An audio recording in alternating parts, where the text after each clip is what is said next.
La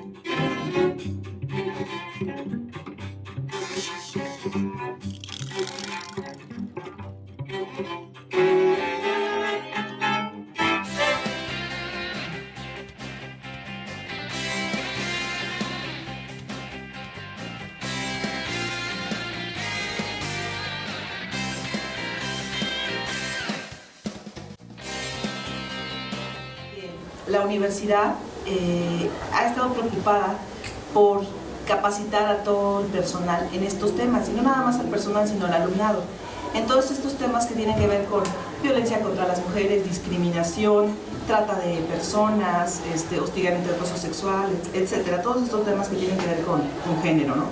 Y está preocupada también por tener una comunidad libre de violencia o tratar de implementar la cultura de la paz. Entonces fue esta la causa por la que decidimos implementar un proyecto y participar con un proyecto. El proyecto se llama Igualdad de Género en la Universidad Pedagógica Nacional.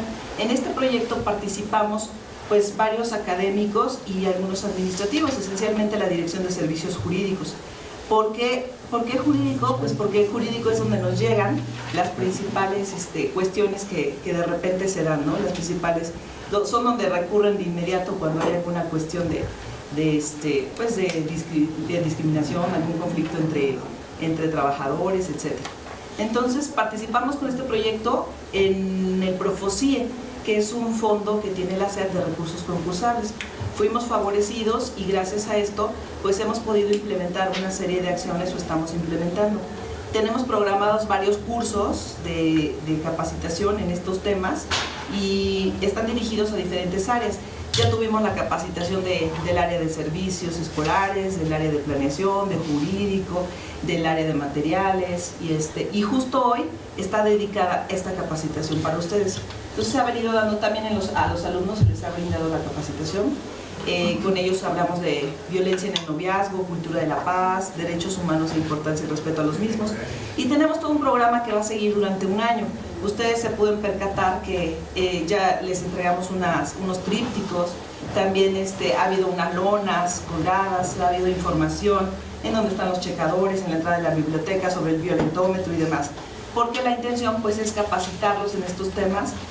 Y sobre todo, como ustedes han escuchado, son temas que se están viviendo hoy en día, son fuertes, ¿no? El tema de violencia contra las mujeres es algo que está muy complicado en estos tiempos, y también los temas de discriminación que están fuertísimos. Entonces, el objetivo que tenemos en Grupo de Igualdad de Género, que está conformado por personal académico y jurídico, es principalmente eso, tratar de mantener en lo más posible una cultura de la paz y tratar de sensibilizar a todas las personas en esa perspectiva de género. Si consideramos nosotros que es muy importante inculcar valores para después tener un mejor ambiente laboral y en hogar. Entonces es por eso que estamos aquí. Y muchas gracias al maestro Fernando por permitirnos esta capacitación a todos ustedes, y sobre todo muchas gracias a todos ustedes por asistir y por estar interesados en el tema, que yo estoy segura que les va a gustar mucho. Muchas gracias, maestra Marta. Este programa de fortalecimiento de la calidad educativa se desarrollará durante todo un año y tendrá como beneficiarios a la comunidad universitaria. Tiene la palabra la doctora Elena Tapia Fonyem, profesora de tiempo completo de la UPN y especialista en género en educación, quien nos introducirá al trabajo de la ponente, la maestra Gabriela Delgado Ballesteros. Muchas gracias. Bueno, buenos días de nuevo. Yo quería decir, antes de leer el currículum de la maestra Gabriela Delgado, a quien por cierto le agradezco el haber aceptado venir aquí. Debo decir que en otras ocasiones ha venido a dar conferencias a estudiantes y que ha participado en muchos eventos organizados por la UPN en el pasado. Entonces, yo quería decir que para varias profesoras, sobre todo, pero también profesores de aquí de la UPN, es importante este programa y la posibilidad de que más adelante se pudiera abrir un área que se dedicara específicamente a promover de manera cotidiana esta cultura de la igualdad y que propiciara mejores relaciones entre todos los que formamos parte de la comunidad universitaria, con estos principios de igualdad, de comunidad libre de violencia, en fin. Pero bueno, esos son sueños guajiros que hay que más bien construir trabajando, ¿no? Y voy a pasar, pero que espero que se realicen. Y gracias también a Fernando Velázquez. Voy a pasar a leer el currículum de la maestra Gabriela Delgado para dar entrada a la plática. Gabriela Delgado es maestra en Psicología Clínica por la UNAM, investigadora del Instituto de Investigaciones sobre la Universidad y la Educación UNAM y docente de la Facultad de Psicología en la Facultad de Psicología de la UNAM. También es militante feminista de toda la vida. Fue secretaria general de la Facultad de Psicología de la UNAM, fundadora y ex directora general del Instituto de la Mujer del antes Distrito Federal. Ha sido consultora en género para UNICEF México, Secretaría de Educación Pública, en el Programa Nacional de la Mujer y la CONMUJER, y a la fecha secretaria de la Coalición contra el Tráfico de Niñas y Mujeres en América Latina y el Caribe, fundadora del Programa Universitario de Estudios de Género de la UNAM.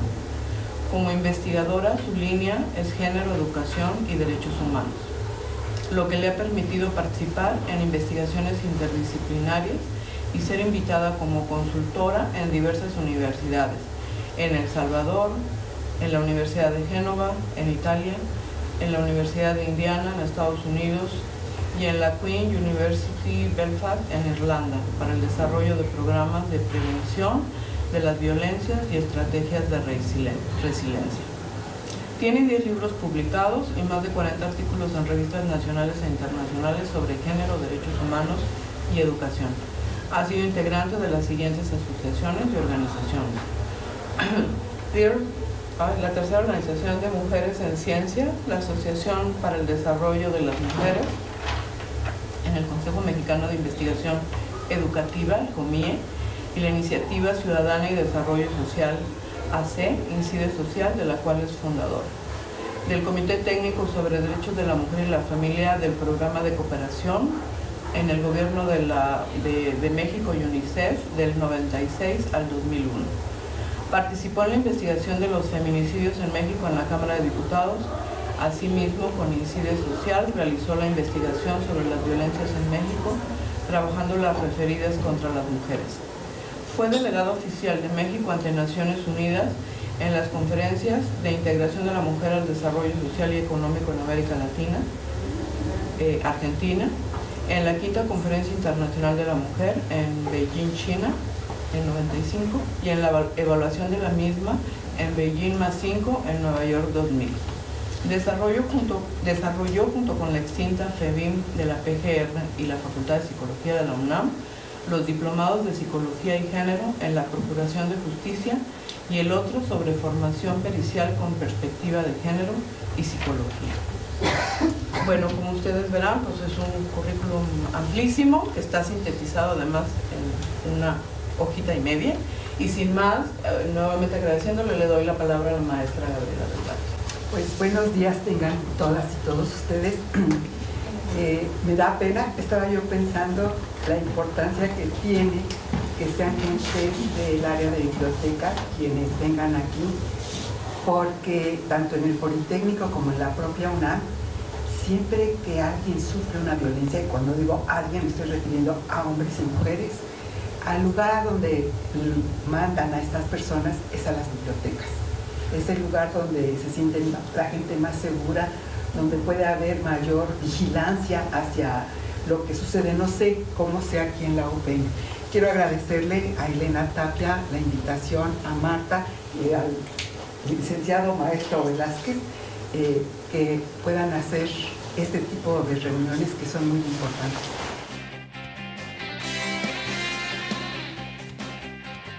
Entonces, para poder platicar sobre esto, pues tenemos primero que ver qué es eso de la construcción de la identidad de género. Y para ello tenemos que ver qué es el concepto de género.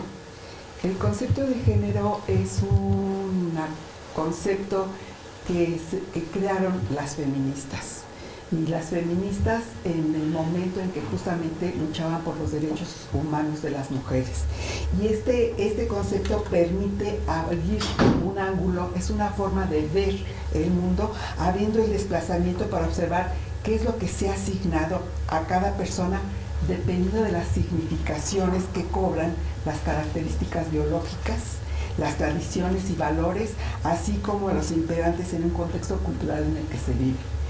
Quiero decirles aquí que, lo tengo que decir ahora, hace muchos años a Elena le consta porque ella estaba en una organización de mujeres, así que trabajando por las mujeres trabajadoras, se nos tildaba muchísimo de que las feministas o éramos lesbianas o éramos marimachas. Quiero decirles que voy a hablar de los hombres y de las mujeres que están afuera, no de ustedes, porque tristemente se le asigna a todas las personas una carga, una presión y una opresión cuando se quiere hablar de lo que sucede en el mundo. Y el concepto de género nos habla justamente de lo que son los valores, de lo que es el contexto cultural. Y vivimos una cultura desde hace 5.777 años en donde la vida ha sido patriarcal, o sea, siempre ha habido un hombre, ha sido androcéntrica, todo se mide a partir de lo que los hombres hacen, y no es mi esposo, ni son mis 3 hijos, ni son mis 2 nietos, ni es ningún hombre de los que están aquí, sino es toda una cultura ancestral. Y digo 5.777 años porque ese es el calendario que rige a la religión judía, es la parte antigua de la Biblia. Y desde entonces esta cultura nos ha impregnado. Cualquier situación que viva una persona, sea hombre o sea mujer, no es por el hecho de cómo fue educado en ese momento. Esto es algo que viene de toda la vida. Y en ese sentido hay que tomar en cuenta lo que corresponde a la construcción. Una construcción que le llaman, muchas autoras le llaman nurtura. Hay una gran diferencia entre lo que es natural y lo que es construido. En el aspecto de las mujeres y los hombres tenemos muchas diferencias, y estas diferencias determinan que se haga un análisis entre lo que es sexo y lo que es género. Desafortunadamente hemos aprendido a ubicar de forma natural, y digo entre comillas natural, muchas de las acciones, comportamientos y actitudes de hombres y mujeres. Les doy un pequeño ejemplo que no se puede comprobar porque pasó hace muchísimos años. La fuerza muscular está en el sexo de los hombres, y en épocas prehistóricas los hombres se tenían que hacer cargo de lo que era la caza para cazar los grandes dinosaurios y esas cosas. Salían fuera, pero tenían que mantenerse en total y absoluto silencio. Esto es una hipótesis que no se puede comprobar, pero que da cuenta de estas grandes diferencias que la naturaleza nos ha dotado y cómo las hemos ido transformando a partir de los aspectos culturales. Estos hombres salían a cazar y tenían que tener una fuerza física, la cual todo músculo se desarrolla más entre más se usa, pero tenían que estar en total y absoluto silencio, porque si hablaban, las presas se iban. Asimismo, tenían que estar muy atentos a todo lo que eran las coordenadas del espacio físico y de lo que era el viento, porque en función de eso, ustedes lo pueden ver en un partido de fútbol, en función del viento se colocaban en diferente lugar para que las bestias no olieran que había un ser humano ahí. Y su forma de comunicación era totalmente en silencio y con señales, igual que en el fútbol. Muchas veces uno no se percata de lo que hacen los jugadores para lanzarle la pelota a otro compañero. Por otro lado, las mujeres, por una condición natural, que es la reproducción biológica, se mantenían en las cuevas. Pero se mantenían en las cuevas elaborando o reelaborando o reproduciendo los productos naturales de afuera de la casa o de la recolección de hierbas y frutos, las reproducían para que pudieran alimentarse. Y estaban encerradas y convivían. Esto determinó que el lenguaje fuera su forma de comunicación, a diferencia de los hombres, que los hombres se tenían que comunicar en el total y absoluto silencio. Esto neurológicamente, y estoy hablando de 5.777 años atrás o más, esto determinó un desarrollo diferencial pero necesario para la sobrevivencia de hombres y mujeres en lo que son las sinapsis a nivel cerebral. Entonces es muy importante ver cómo la naturaleza, lo que nos da la naturaleza, lo que viene de nuestra filogénesis y de nuestra ontogénesis, cambia a partir de una construcción cultural. Entre las características biológicas que tenemos hombres y mujeres, hay unas que son idénticas, que son las referidas a las funciones respiratorias, digestivas, las neuronales, y en ese sentido, hombres y mujeres tenemos la misma posibilidad de conocer, aprender y pensar. Por otro lado, las que nos son diferentes son las funciones que intercambiamos, que son las que anatómica y fisiológicamente nos permiten la reproducción. Pero estas diferencias son diferencias que la especie humana requiere. No obstante, estas semejanzas y estas diferencias, mujeres y hombres cumplimos funciones biológicas iguales y diferenciadas. Lo triste de todo esto es cómo muchas veces las funciones biológicas determinan una división sexual del trabajo, una división sexual de las responsabilidades. Porque las diferencias biológicas llevan automáticamente a pensar que mujeres y hombres tienen diferentes valores, cualidades intelectuales, aptitudes y actitudes. O sea, lo biológico ha sido algo que determina que la construcción cultural, las diferencias que son necesarias para la sobrevivencia, se conviertan en diferencias que devalúan a uno de los sexos o al otro, porque la devaluación es tanto para hombres como para mujeres. Las suposiciones delimitan cómo debemos comportarnos de acuerdo a las expectativas que se tiene de cada sexo. Y fíjense, esto es tan importante que hay muchísimas investigaciones en psicología que demuestran claramente cómo las expectativas que tienen las personas respecto a lo que es ser hombre o ser mujer, van marcando todo desde antes de que nazca esa personita. Quiere decir yo, se le dice a una pareja que va a tener un hijo o una hija, inmediatamente el hombre dice, vamos a comprar el balón de fútbol, o tengo que traer la pintura azul para el cuarto, o a la inversa, si es una mujer, muchas gracias, si es una mujer, vamos a comprar la ropita de color de rosa.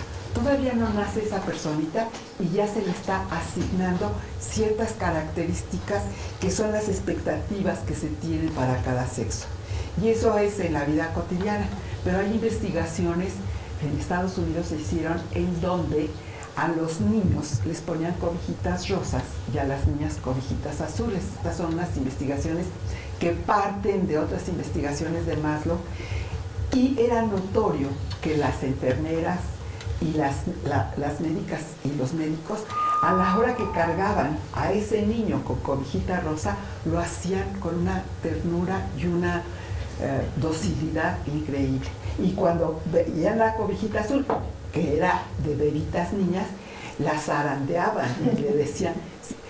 Esto fue demostrando cómo hay expectativas, actitudes y comportamientos de las personas adultas que determinan que haya un trato diferencial para hombres y para mujeres cuando hay funciones biológicas que son exactamente las mismas.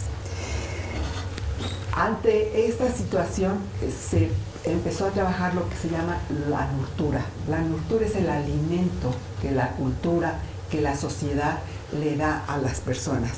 Es la historia, la sociedad y la cultura la que ha determinado lo que debe ser cada persona.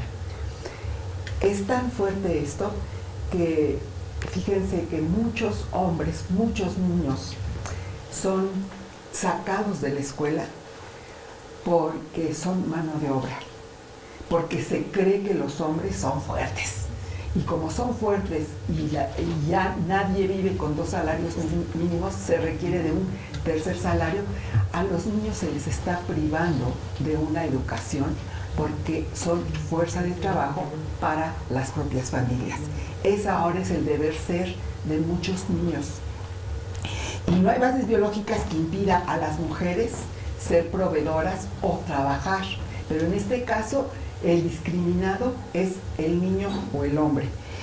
Y a los hombres no se les permite o no se les ha dado la posibilidad, y esto es muy importante y lo vamos a ver, de todo lo que es la crianza de las hijas y de los hijos. Aquí quiero manifestarles a ustedes que estuvo recientemente en México Chomsky. Chomsky fue un gran lingüista. Muchas de las cosas que dentro de la lingüística se han hecho han sido gracias a este hombre, a Noam Chomsky, y cambió totalmente su línea de trabajo por la política, y es uno de los grandes politólogos del mundo y el crítico más grande, o de los críticos más grandes a su sociedad, que es la norteamericana, y a Trump en especial. Y él mismo plantea que lo más triste de todo es que la educación, tanto a nivel de la familia como a nivel de la escuela, se ha motivado y se ha impulsado mucho lo que es el desarrollo intelectual, el desarrollo cognitivo. Pero la parte afectiva, la parte emotiva, la parte motivacional, tanto en las familias como en la escuela, se ha retenido, no se trabaja eso. Lo importante es tener conocimientos, tener información y salir al mercado de trabajo. Y esa otra parte que decía Freud, que es la energética, que es lo que hace que los seres humanos podamos ir más allá, se olvida. Y una de las partes más fuertes de la energética es la crianza de las hijas y de los hijos, y es en la producción o la reproducción de los alimentos. Fíjense ustedes, palabras así como comunidad, comunión, comunitario, vienen de comida. El elaborar la comida es una forma de manifestar el cariño, el amor que se tiene por las demás personas. Y a los hombres se les ha privado de esto. Y al privarles esto a los hombres, ya luego diré, vamos a encontrar que las enfermedades, las causas de muerte por enfermedad de los hombres están muy vinculadas a esta parte que no se les ha permitido desarrollar, porque el deber ser, según la cultura, es que tienen que ser feos, fuertes, ¿qué? Las 3 Fs eran feo, fuerte, ¿qué? Y formal, ¿sí? Y las mujeres lindas, bellas, ahorita te ves más calladita. Esto nos lleva a hacer una clara distinción entre lo que es sexo y lo que es género. Sexo son los rasgos fisiológicos, biológicos del ser macho o el ser hembra. Y el género es la construcción social y cultural de esas diferencias sexuales. Y vivimos en una sociedad cuyo género es totalmente tradicional. Cuando dicen, vamos a incorporar la perspectiva de género, yo siempre pregunto, ¿cuál perspectiva de género? Porque vivimos en una sociedad, como les puse en la primera lámina, que está cargada de género, pero de un género tradicional en donde se nos han impuesto deber ser diferencial a hombres y mujeres. Entonces, la identidad de género es el principio con el que el sexo empieza cuando se denota o se desea o se espera el sexo biológico de un niño o de una niña. Posteriormente viene todo el contexto histórico, social y cultural en los que se vive y responde. Y ustedes pueden ver una gran diferencia. Una cosa es lo que se nos asigna. ¿Podrías repetir? Ay, perdón, de esta cosa, mejor lo apago. Una cosa es lo que se nos asigna desde antes de nacer, y otra cosa es lo que vamos adquiriendo conforme nos vamos desarrollando, tanto hombres como mujeres. Así entonces, la identidad de género es la construcción tradicional de la identidad que nos da la sociedad y la cultura. Determina que los roles se asuman como parte de las identidades. En ellos se establece que las mujeres representan los intereses de las y los otros. Y esto es muy importante porque si ustedes analizan su propia vida, se van a dar cuenta de que a las mujeres nos han educado para estar para el bienestar de las otras personas y a los hombres para estar en un plano de edificación. Aquí tienen un maestro excelente, el doctor Ignacio Lozano, que ha trabajado mucho en las masculinidades y valdría la pena tener un taller con él porque tiene un análisis muy claro de cómo se le ha exigido a los hombres y las consecuencias de estas exigencias a los hombres. Y eso está determinado por los roles. Ahora, quiero hacer énfasis, pasamos a la siguiente, que los roles, nos vamos a dar cuenta que los hombres tienen un rol impuesto, muy fuerte, terrible, que es llevar el dinero a la casa, el pan, para el pan nuestro de cada día. Y a las mujeres se nos han impuesto una infinidad de roles. Y esto marca también grandes diferencias. Aquí puse una laminita que es muy importante. No lo van a creer, las mujeres tenemos pensamientos paralelos. Pensamientos en donde yo ahorita, justo cuando la presentación, a la hora que me presentaron, estaba pensando en la importancia de que sean ustedes gente que trabaja en la biblioteca. Entonces, por eso me quedé callada y no dije buenas tardes, ¿cómo están ustedes? Muchas gracias. Incluso en los hogares, las madres y los padres, cuando el hijo hombre está haciendo algo, se le dice no lo interrumpan, o está estudiando, o está... Y en cambio las mujeres, al mismo tiempo, yo tengo que estar pensando si apagué la olla express, si qué importante es que sean bibliotecarios, que tengo que dar la conferencia. O sea, tenemos una serie de pensamientos paralelos y metapensamientos por todos los roles impuestos. Y sí me gustaría que aquí los hombres, no sé si tengan esposa, novia, pero tienen hermanas y madre, sobre todo madre.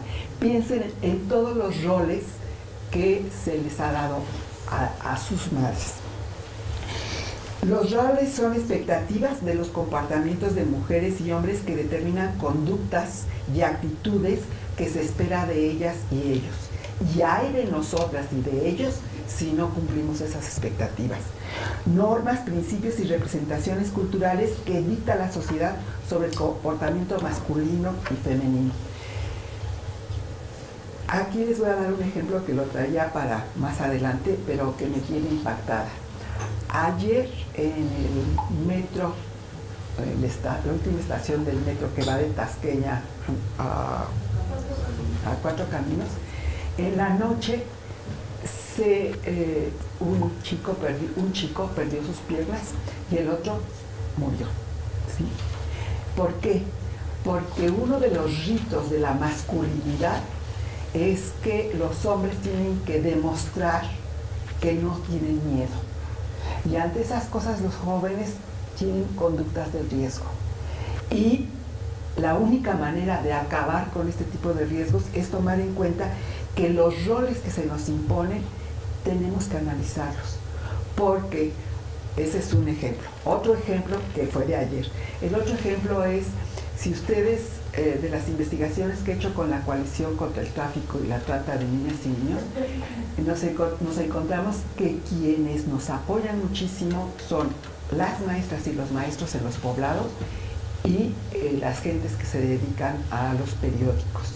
Y resulta que hemos trabajado mucho con las maestras y los maestros para darles tips de detección cuando un niño o una niña sufre violencia o cuando desaparece. Y resulta que los reportes que dan las maestras de preescolar es que antes se les preguntaba a los niños, ¿qué quieres ser cuando seas grande? Y los niños decían, bombero, médico, maestro. Y ahora los niños dicen, quiero ser sicario. Esta es una imposición cultural en donde también la juventud ve que su única posibilidad de salir y de relucir y de tener dinero está dirigida hacia lo que es el crimen organizado.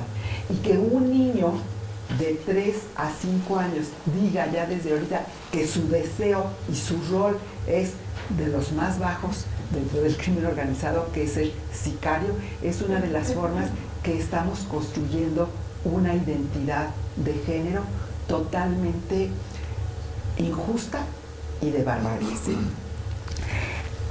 En esta otra lámina pueden ustedes leer qué es lo que se le dice a una mujer. Y bueno, como yo soy fan absoluta de Mafalda, Mafalda le dice a su mamá: mamá, ¿qué te gustaría hacer cuando fueras mujer? Estos son ejemplos de estos roles.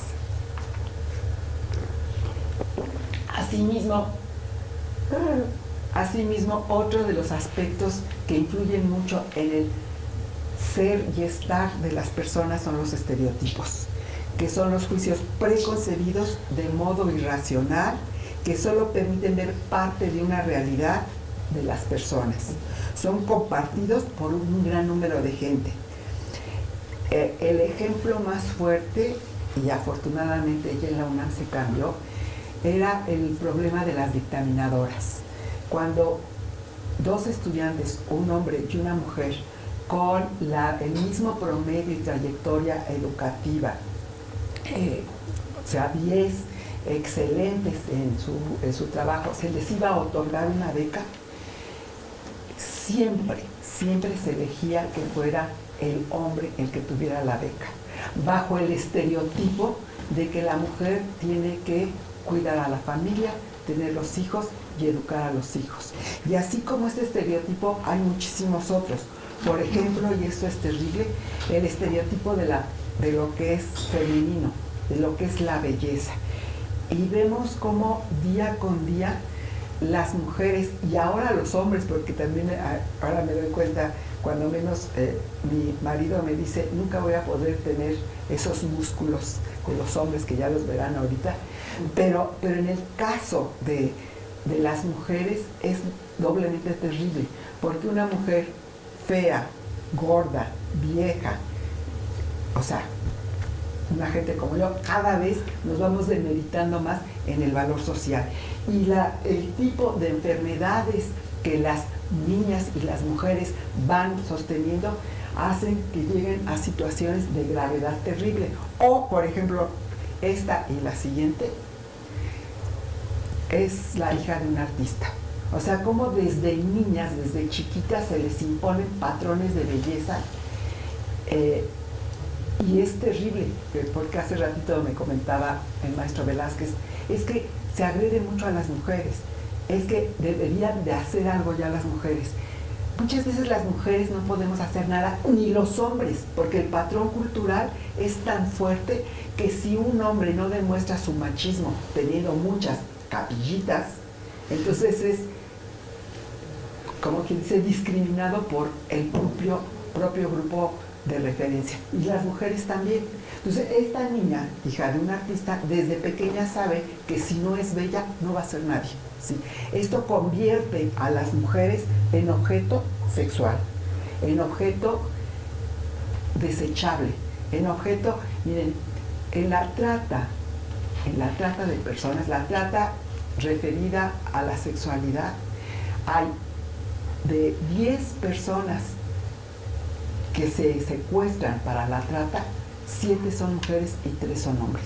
Yo espero que nunca aumente lo de los hombres, pero lo que quiero decir es, culturalmente, las mujeres hemos sido puestas dentro de un plano en el cual se les puede violentar, en el cual se les puede usar, que estamos al servicio de las demás personas, y lo peor de todo es que somos desechables. O sea, en la trata, ahorita el crimen organizado gana más en la trata que en la venta de drogas, porque la venta de drogas, se vende una droga, se consume y se acaba. En cambio, una niña y un niño se puede vender N cantidad de veces. Y la condición de barbarie que esto determina hace que la sociedad quedemos enmudecidos, porque justamente todo el planteamiento de lo que son los estereotipos y los roles están cambiando. Tanto los roles como los estereotipos determinan las masculinidades y las feminidades. Las expectativas y los comportamientos determinan ubicar a mujeres y hombres en situaciones bipolares, antagónicas y maniqueas. Cuando digo bipolares, antagónicas y maniqueas, estoy hablando de lo que es el poder y el ejercicio del poder, donde siempre hay una persona subordinada o una persona oprimida. Por lo general, en las relaciones entre los géneros, hombres y mujeres, las mujeres quedamos en un plano de subordinación y de opresión. Cuando hablo de intragénero, lo que sufren los hombres por no cumplir con las normas de su género es muchísimo más fuerte. A los hombres otros hombres les ejercen un poder terrible. Yo quisiera que vieran cuando dos diputados o dos senadores o dos gobernadores se saludan y se abrazan. Se dan unos golpes como una forma de demostrar quién pega más fuerte. Véanlo, ahora que van a estar los pasillos llenos de precandidaturas y candidaturas, vean la forma en que los hombres se agreden a sí mismos, y entre más fuerte y más, bueno, no quiero hablar de gobernadores, pero entre más presumen de sus posibilidades es terrible. Y entre las mujeres, antes yo decía, no soporto el dicho ese de que mujeres juntas mejor difuntas. Pues es lo mismo para los hombres, y para las mujeres son tan poquitos los espacios de poder que hay, que cuando una mujer sube en la escala, siempre la jalan otras mujeres. Eso se llama la envidia. Quiero que vean cómo ante una misma situación hay valores diferenciales. ¿Me pueden decir alguno de ustedes qué quiere decir patrimonio? ¿Qué es un patrimonio? El patrimonio de mi familia es una casita y 2 carros. Patrimonio son bienes, los bienes que una persona tiene. ¿Qué es matrimonio? Una desgracia. ¿Sí? ¿Qué es héroe? Un héroe. Pero si me dicen heroína, inmediatamente pienso que es una droga. ¿Qué es un hombre público? ¿Y qué es una mujer pública? Piensen lo que, como dicen, el vulgo o la mayoría de la gente le da significado diferencial a la misma palabra, ¿sí? Perro, ¿qué es un perro y qué es una perra? ¿Sí? ¿Qué es un zorro? ¿Qué es una zorra? ¿Qué es ser soltero? Los solteros, así tengan 80 años y un poquito de dinero, van a ser siempre bienvenidos, o bien queridos, o bien deseados. Y en cambio una soltera de más de 40, bueno, ya no, de 50 años, es una quedada, es una mantenida, el aventurero y la aventurera. Todos estos términos se repiten en las canciones, en los poemas y en la vida cotidiana. Y cuando en la cultura estamos oyendo esto constantemente, vamos formando una mentalidad diferencial en donde lo referido a lo masculino tiene un valor positivo y lo referido a lo femenino tiene un valor negativo. Yo, no es taller, pero por lo general empiezo el taller preguntando sus nombres. Y casi toda la gente al principio dice Gabriela, alguno que otro dice Gabriela Delgado, y pocas gentes dicen Gabriela Delgado Ballesteros. O sea, nulificamos a la madre, ocultamos a la madre, invisibilizamos, y en este caso digo no la madre, sino la mujer. Hombres y mujeres, no estoy diciendo... Y esto es importante. Yo quiero decirles que, como dice, el cuerpo de mujer no es garantía de concepción de género. Quiero decir que estamos en una cultura tan fuerte que las mujeres muchas veces adquirimos patrones culturales de discriminación y de opresión, al igual que los hombres, porque fuimos educadas en una cultura patriarcal, androcéntrica y bipolar. Bueno, ¿cuáles son? Perdón. En este caso, ya lo dije, existen grandes diferencias en cómo mujeres y hombres vemos, comprendemos y vivimos el mundo. Aquí les quiero decir algo. Hay un filósofo, Wittgenstein, que dice que los límites de nuestro mundo son los límites de nuestro lenguaje. Lo que no se nombra no existe, y a las mujeres nunca nos nombran. Primero los niños y las mujeres es que se hunde el barco, y hay lugares como es Islandia en donde han muerto muchas niñas porque no se les mencionó, en una cultura donde sí hay un respeto a ambos géneros, ¿sí? La otra es que lo que no se menciona no existe y no podemos percatarnos de ello. Wittgenstein dice que en el polo norte y en el polo sur hay 16 maneras diferentes de nombrar la nieve. Porque si no nombramos la nieve, nos podemos hundir o nos podemos resbalar. Depende de la consistencia, el tipo de llanta o el tipo de cadena que tiene que usar el carro. En China, antes, porque ahora ya compramos arroz salvaje, pero en China hay 14 formas diferentes de nombrar el arroz. Entonces, en este caso, justamente hay que nombrar el mundo. Y nombrar el mundo es nombrar y poder reflexionar cómo las diferentes cosas afectan diferencialmente a hombres y mujeres. Es difícil decir diferente sin decir mejor o peor. Por lo general, cuando decimos hombres y mujeres somos diferentes, nos vamos otra vez a que la diferencia es disminución de unas en beneficio de otros. El doctor Lozano dice, ¿cómo quieren que se haga un mundo igual si nosotros los hombres hemos tenido todos los privilegios y no queremos que nos quiten los privilegios? Y las feministas decimos, no se los queremos quitar, mantengamos los privilegios de ustedes, pero compartámoslos, ¿sí? Los valores de las mujeres difieren muy a menudo de los valores que han sido creados por el otro sexo. Son los valores masculinos los que prevalecen.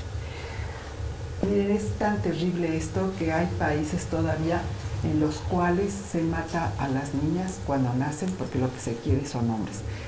Afortunadamente en nuestro país no pasa eso, pero pasan cosas iguales o peores, ¿sí? Ahora, ¿qué es lo que determina este tipo de valores, este tipo de derechos y responsabilidades que la gente tiene que asumir? La gente, hombres y mujeres. Los ámbitos de construcción de esta identidad de género y también de la condición de género es la familia, la escuela, los medios de comunicación y la religión. En la familia, el ámbito de construcción, y ustedes lo pueden ver en su propia casa, como el servir, el estar para el otro es una situación que es una responsabilidad hacia las mujeres. Trabajemos fuera o no, se asumen muchas responsabilidades que podrían ser perfectamente compartidas equitativamente. La otra es que resulta que hay una seria discriminación al nuevo concepto de familias, a las familias que existen y que son discriminadas. La familia mexicana ya no es la familia mamá, papá, hijitos.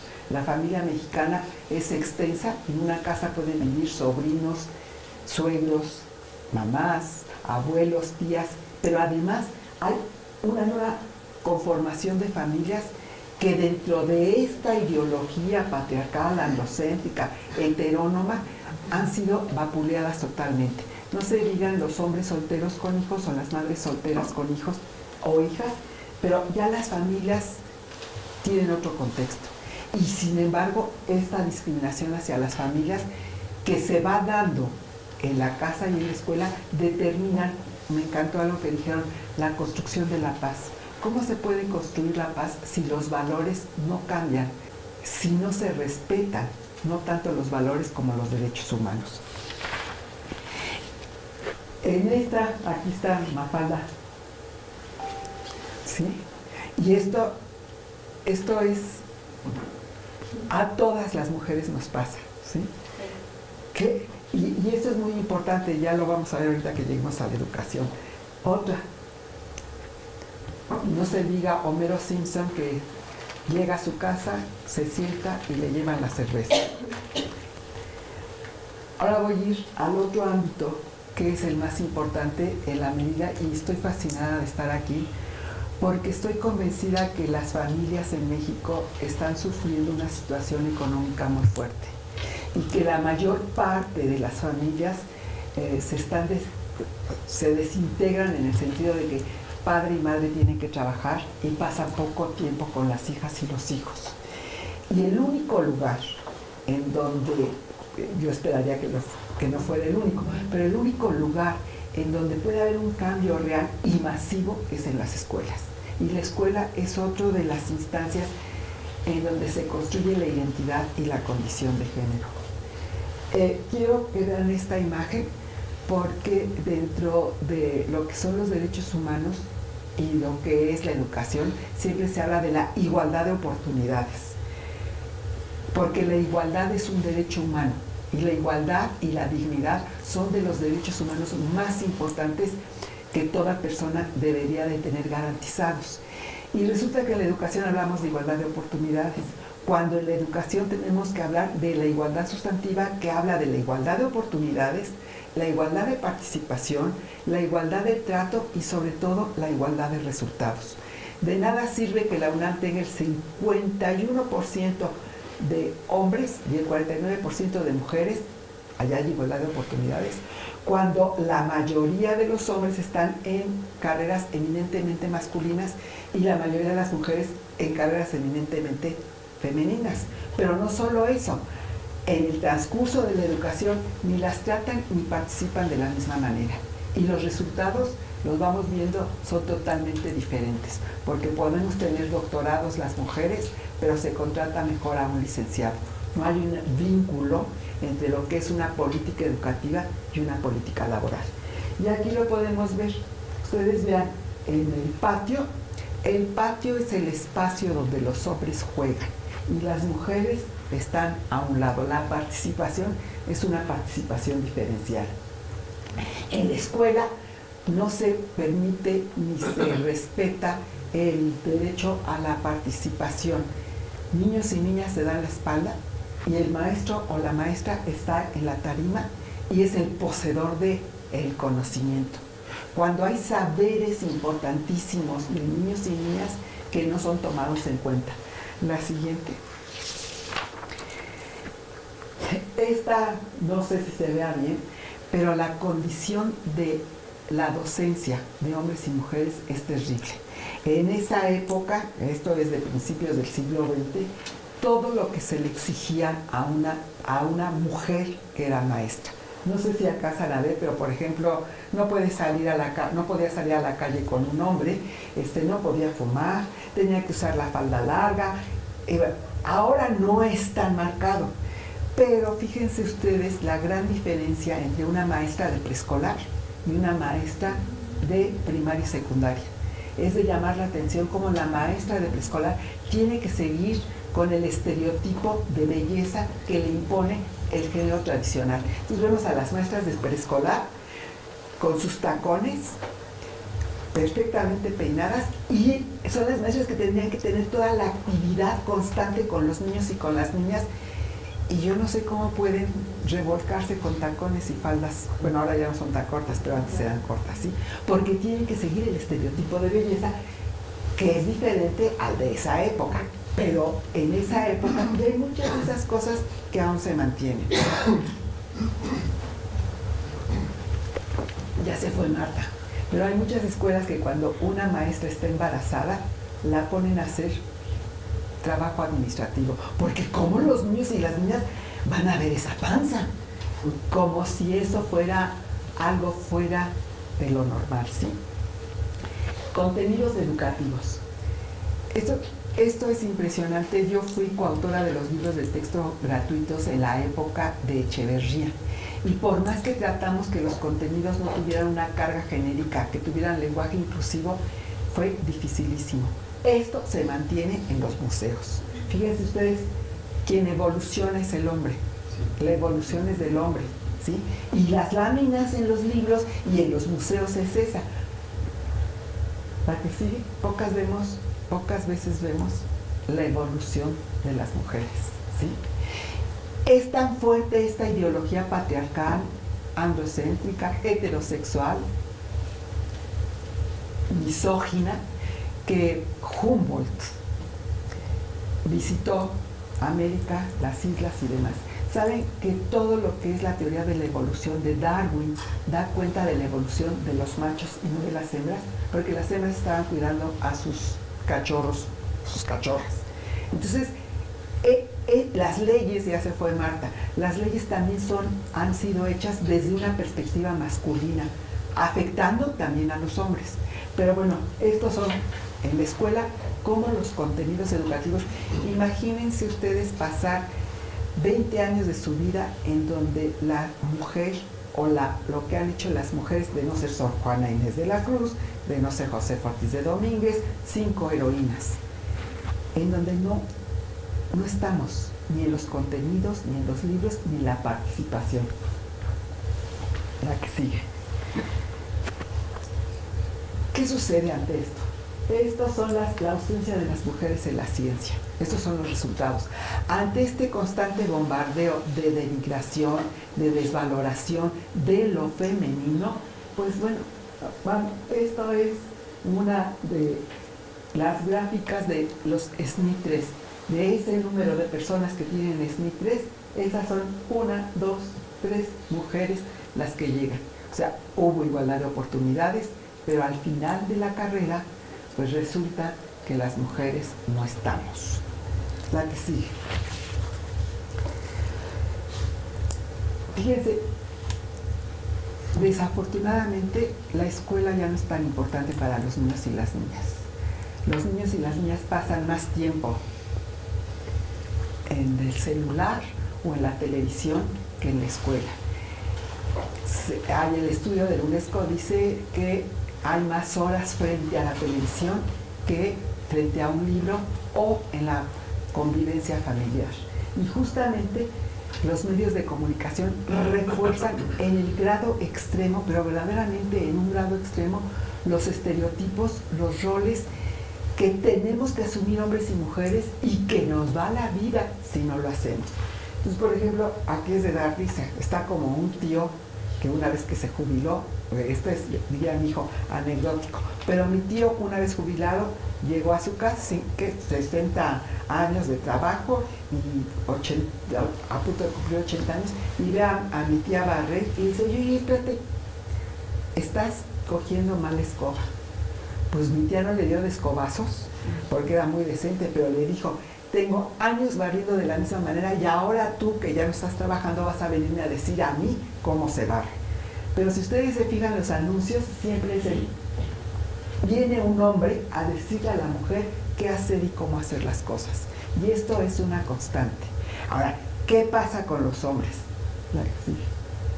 Quiero ver un hombre de aquí, de los pocos que hay aquí, porque estos temas parece que dan escozor, pero que tenga justamente ese cuerpo del lado derecho, o que tenga, bueno, aquí hay una corbata rayada, pero que tenga el éxito. Si ustedes se fijan en los anuncios, resulta que el mismo hombre se pasa, estoy pensando en los anuncios de licores, el mismo hombre se pasea por todo el mundo con diferente mujer, ¿sí? Y no quiero decirles de los anuncios de Vicky Form que están saliendo ahorita, en donde nuevamente las mujeres somos objetos desechables, y luego se preguntan: ¿y por qué los hombres agreden a las mujeres? Pues porque tenemos una eternidad siendo objeto de uso desechable. Pero bueno, esto es lo que plantea, y estas son las expectativas que se nos van formando durante toda la vida. Seguimos. El otro ámbito de construcción es la religión o las iglesias. Y quiero decirles que respeto mucho a las personas creyentes, pero como decía mi abuela, hay que creer pensando y con convicción. Ustedes pueden leer, en este caso, que es un versículo de San Pablo, pueden leerlo, y lo que dice: que las mujeres están calladas en las iglesias porque no les es permitido hablar. Si quieren ser instruidas sobre algún punto, deben preguntárselo a sus maridos. Suena a cosas del pasado, ¿verdad? seguramente han ido a una boda, a una iglesia católica. El padre, una vez que se termina la liturgia, dice: y los declaro marido y mujer.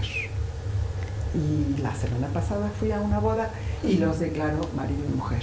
O sea, la religión determina que en el momento en que una persona se casa, pasa a ser de hombre a marido, sube de estatus. Y en ese momento la otra persona se le debe estatus de mujer. Antes de eso no existen las mujeres, ¿sí? Y tenemos que reflexionar mucho, muchas tradiciones, muchas formas que las podemos seguir haciendo, pero convencidos y convencidas de que las hacemos por el gusto de hacerlas y no por cumplir con una tradición ancestral. Hay un libro de Gail Rubin que se llama El tráfico de mujeres, en donde hace un análisis de lo que son los 15 años. Los 15 años que se le festejan a las mujeres, pero no a los hombres, es una forma de introducir a la mujer dentro de la sociedad y decirle a la sociedad, que por lo general son los hombres, y las cargan a las chicas y las enseñan así, ya es mercancía, ya es posible el tráfico de mujeres. Esto va entrando y va entrando en la cabeza de las gentes. Ante todas estas cosas, uno se pregunta, ¿qué es lo que sucede? ¿Qué es lo que pasa? Cuando una sociedad está dividida por valores y tradiciones que hacen que la condición de género sea diferencial. Y a lo que nos lleva justamente es a la creación de violencias y al atentado contra los derechos humanos. O sea, este tipo de educación se está exacerbando. Miren, es tan grave la situación que en los países que están en guerra, las mujeres son usadas como una forma de atentar, de disminuir, de acabar con el enemigo. Y no solo son violadas, sino son torturadas de una manera ultrajante. O sea, la violencia en el mundo está creciendo mucho y los derechos humanos cada vez son más ultrajados. A tal grado que si nosotros leemos ahora la gran reforma educativa, nos vamos a dar cuenta de que se habla de valores. Es bueno tener valores, pero lo más importante es respetar los derechos humanos. Y yo digo derechos humanes, no humanos, porque ahí lo puse, porque los derechos humanos son de los hombres. Roosevelt, cuando hizo la Carta de Derechos Humanos, la señora Roosevelt, no estoy hablando Eleanor, estoy hablando de Eleanor, no del marido, tuvo que pelear muchísimo porque nunca se le permitió hacer específicamente como se trataba en la época de los franceses, mención a las mujeres. Y los derechos humanos hacen referencia a los hombres, los derechos humanos hacen referencia a hombres y mujeres. Y las relaciones humanas hablan de las relaciones que entablan las mujeres, deberían de ser relaciones humanas, ¿sí? Desafortunadamente en nuestro país, y lo vemos diario, ayer aparecieron cabezas en Veracruz, han matado a muchos periodistas, porque el concepto de derechos humanos es un concepto totalmente vacío, en tanto que la vida cotidiana impera la desigualdad y la injusticia. Y me encanta que se fue la abogada, pero que lo impulsen instancias que se dedican a la jurisprudencia es muy importante. O sea, es terrible en nuestro país no solo las desigualdades, sino las injusticias. Y en ese sentido ahorita les voy a hablar de injusticias desde las más mínimas hasta las máximas. Pero mientras haya desigualdad e injusticia no va a haber posibilidad de construir la paz. Y Cecilia Loría, una gran feminista que ya murió, decía que la democracia empieza en casa. Y si no hay democracia en la casa, es muy difícil que la haya en la escuela, es muy difícil que la haya en cualquier otro ámbito, ¿sí? Esta situación, fíjense, las violencias determinan que existan diferentes tipos de víctimas. Y hay cuestiones que son visibles, pero que van incrementando, que son la punta del iceberg, y que cuando se rasca nos vamos a dar cuenta de lo terrible lo terrible que puede ser el no alertarnos de las pequeñas manifestaciones. Por ejemplo, tenemos visibles lo que son los asesinatos, lo que es la agresión física, lo que es una violación, lo que es un abuso sexual, lo que es gritar, insultar o amenazar. Lo que es invisible y que es lo que lleva a un momento dado a estas últimas causas es un humor sexista, ¿sí? Una mirada lasciva, una publicidad sexista como las de Vicky Ford que les estaba diciendo, lo que es ignorar, lo que es despreciar. Dice una señora, y doy el ejemplo de una señora y de un señor que la esposa y los hijos están corriendo para bañarse, para ir a la escuela y demás, y el señor está con su café y viendo el periódico, ¿sí? Eso es una violencia. Es una violencia porque ignora una condición real en donde todo el mundo está angustiado. O una mamá que está llorando viendo la telenovela mientras los hijos y las hijas están peleando acá, ¿sí? O sea, está metida en el drama de una novela televisiva, pero no se percata del pleito que hay. O quien dice, es que si no me cela, es que no me quiere, es que siempre está los celos son la primer causa de lo que puede ser una violencia en el noviazgo y que puede acabar en una violencia en la pareja. Un piropo de buena intención, dicha por un hombre, pero sentida por una mujer, puede ser una agresión, porque la agresión está determinada por quien la vive y cómo la vive, ¿sí? Entonces ahí solo nos damos cuenta cuando los hechos ya están en la peor situación. Ayer me dijeron que vino Irma Saucedo. Irma Saucedo trabaja muy bien lo que es el círculo de la violencia. Ese círculo en donde viene primero el grito, el golpe y luego las flores. Y al final son las flores que se llevan al cementerio. O la mamá que le pega al hijo o a la hija y le dice, me duele más a mí que a ti. Y eso me lo decía mi madre. Yo decía, no es que no sabes cómo me dejaste morada la pompa, ¿no? Pero ¿cómo puedes decir que te duele más a ti que a mí? O sea, ese tipo de relación en donde los abuelos y las escuelas decían, la letra con sangre entra. Y nos encontramos escuelas en las cuales todavía a los niños se les levanta la oreja o los cabellitos de aquí, porque es la forma de enseñar. La que sigue. Bueno, la que sigue, por favor. Hay diferentes tipos de violencia, lo que son las violencias institucionales, las estructurales, las crónicas, las comunitarias y las inducidas, ¿sí? Y las autoinfligidas, que no puse ahí. La violencia institucional es toda violencia, puse aquí porque es muy difícil poner otras. Esta es una violencia institucional porque vemos a la policía lo que está haciendo. Pero hay violencias institucionales muy fuertes porque son todas las que ejercen las instituciones del Estado. Se dan mucho en la impartición y en la procuración de justicia. En ellas priva la impunidad, la corrupción y la omisión que se convierten en las causas más graves de las violencias en nuestro país. Y les doy un ejemplo que hay muchos y hay diario. Oaxaca. En Oaxaca, y voy a dar ejemplos de dos de Chiapas y de Oaxaca. En Oaxaca, un director de una primaria viola a una niña. En esa misma escuela, un maestro viola a otra niña. Triquis, las dos chicas.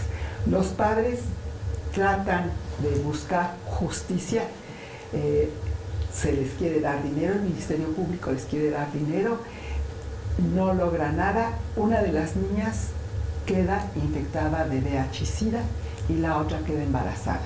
Sigue el juicio, esto lo pueden ustedes ver, todo el juicio lo pueden ver en un reportaje de Soledad Jaquín.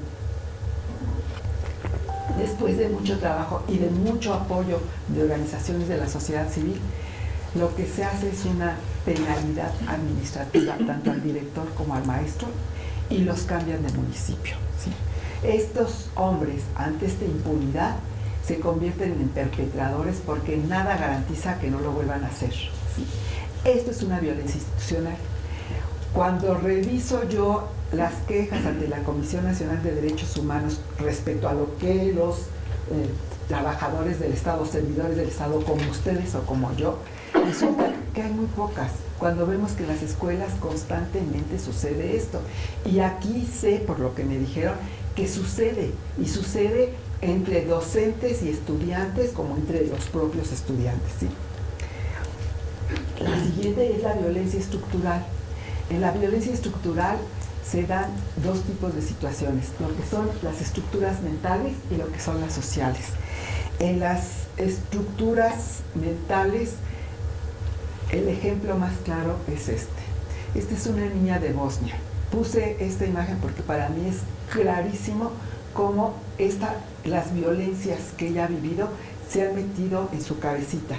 Lo que hace la niña al ver el bombardeo es taparle la carita a su muñeca, como si su muñeca estuviera viva. Pero esto también sucede. Hay violencias estructurales en nuestro país, como por ejemplo, las niñas y los niños que solo se sienten queridos cuando los golpean. O sea, que su única relación humana es cuando el papá, la mamá o la maestra las golpea o los golpea, porque es la única manifestación de existencia de ellos. Las otras violencias estructurales son las sociales. O sea, en nuestro país el problema no es la pobreza, el problema son las desigualdades sociales. O sea, ver un pantalón, el edificio, no un pantalón, el pantalón, este edificio blanco en Santa Fe, y a una cuadra ver lo que eran las minas y la gente que vive en la total pobreza y que busca los alimentos en la basura. Esas desigualdades es, según el padre Solalinde y el padre Vera, las peores situaciones de pobreza. El padre Vera dice, el padre Vera estuvo en San Cristóbal de las Casas sustituyendo a don Samuel. ¿Samuel qué? Ruiz. Gracias. Don Samuel Ruiz, pensando que iba a hacer más de la iglesia. Y el Señor resultó ser más bravo que Samuel Ruiz. Y como castigo lo mandaron a Coahuila, a la zona más árida. Y yo le preguntaba, padre Vera, ¿quiénes son más pobres? ¿Los indígenas de Chiapas o la gente de las minas en Coahuila? Y me dijo, Gabriela, no hay peor pobreza que no ver el horizonte y no ver lo verde de las plantas y lo azul del cielo y las aguas. ¿Quién es más pobre? ¿El que está enterrado en la mina vivo? No porque esté muerto, sino porque ahí trabaja, o el que puede ver pájaros y plantas. Muchas veces medimos la pobreza a partir de la posibilidad económica, pero las violencias estructurales son las desigualdades sociales. La violencia crónica es una violencia que no es reconocida por los responsables de las políticas públicas, se naturaliza y es de larga duración. Tiene repercusiones generación tras generación. Fíjense, una violencia crónica es clarísima. Cuando un niño y una niña viven una violencia en el hogar, que el papá le pega a la mamá, lo que se está provocando, hay dos posibilidades. Que los niños y las niñas, uno, se vuelvan tiernos, dulces y que piensen que eso nunca lo van a hacer, ni lo van a permitir. O la otra, el modelo a seguir. Entonces, cuando dicen, es que las mujeres no educamos a los hombres y a las mujeres, las educa la familia, la educa el padre y la madre.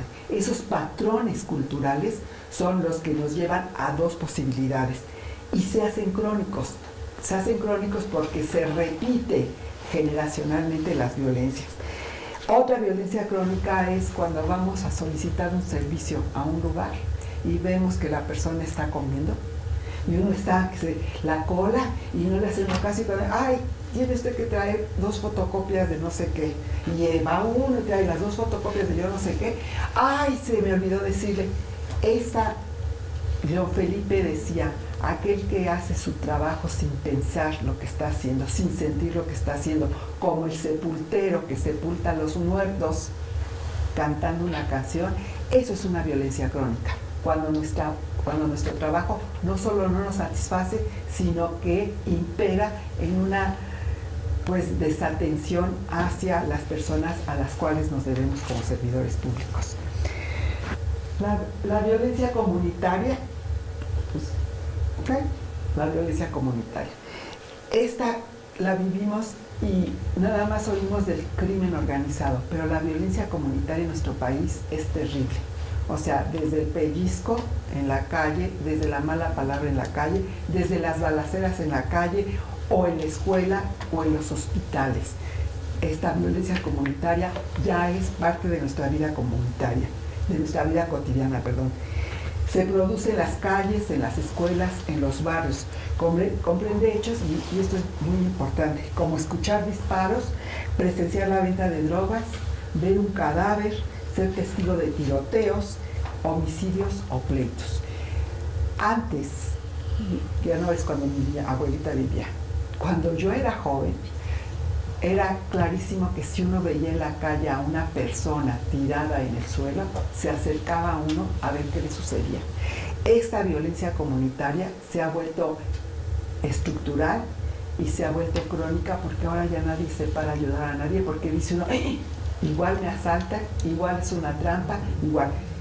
En el norte del país, los niños y las niñas en las escuelas empiezan a oír los tiroteos y ya en automático saben qué hacer, se esconden debajo de las bancas. O sea, ya tenemos, no como el temblor, pero ya tenemos una vida en la cual existen estrategias para prevenirnos de esas violencias comunitarias. La violencia inducida es aquella que es programada, y en nuestro país es la más cotidiana, la más común. Los robos, los asaltos. Y aquí quiero hacer muchísimo énfasis en el sentido de que la que sigue, estas violencias inducidas se realizan a propósito, son planificadas y forman parte de una estrategia de desestabilización.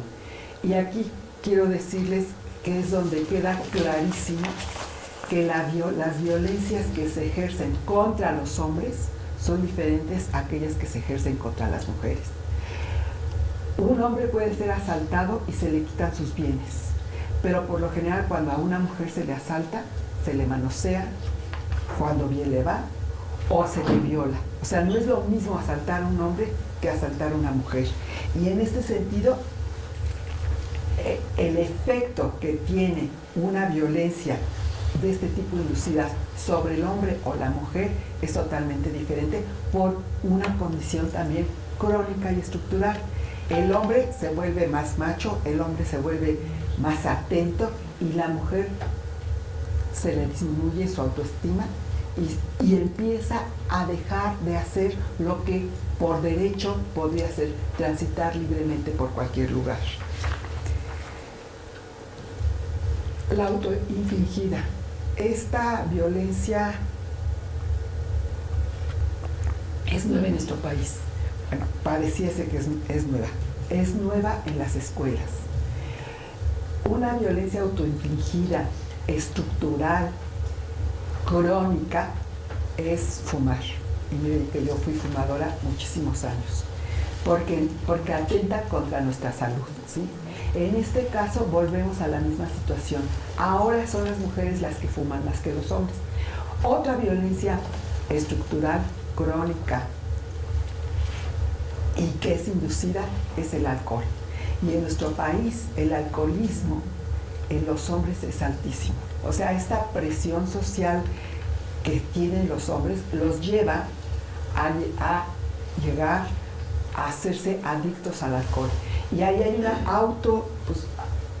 es autoinfligirse en su salud, pero también es un atentado contra el que venía en sentido contrario, a decir, de aquel que se metió al periférico en sentido contrario y decía, ¿cuánta gente viene en sentido contrario? O sea, el alcoholismo resulta ser un escape para los hombres, en la cual se autoinfligen, pero además acaban provocando violencias comunitarias. ¿Cuáles son las consecuencias de las violencias? Hay una desconfianza, en las instituciones, en los gobiernos, en las policías, en las autoridades, en las vecinas y los vecinos. Hay una ruptura del tejido social y hay una división. También hay una exclusión y un desplazamiento de una comunidad de origen, y eso lo estamos viendo. Ya yo tengo un amigo en Insurgentes y San Fernando que es un haitiano, y el haitiano ya se trajo a gente de Veracruz y lavan vidrios. Este desplazamiento y estas migraciones en las cuales los hombres tienen que salir para poder mantener a la familia que quedó no sé dónde, determinan que existe el miedo por parte de quien es víctima como también de quien es victimario. Hay una discriminación y un desamparo. Y lo más grave de todo esto es que todos estos tipos de violencia son una forma de facilitar la penetración del crimen organizado o de acabar con la autoestima de mujeres y de hombres. Sí me llama la atención el hecho de que se nos adjudique a nosotras las mujeres el hecho de que nosotras educamos a los hombres. Yo les quiero dejar muy claro que las mujeres no educamos a los hombres ni a las mujeres, es toda una sociedad, es la familia, y que en este sentido hombres y mujeres tenemos consecuencias por el hecho de que unos tienen más privilegios y las otras tenemos no garantizados nuestros derechos. Les agradezco, espero que les sirva de algo esto que vine a platicarles. Muchas gracias.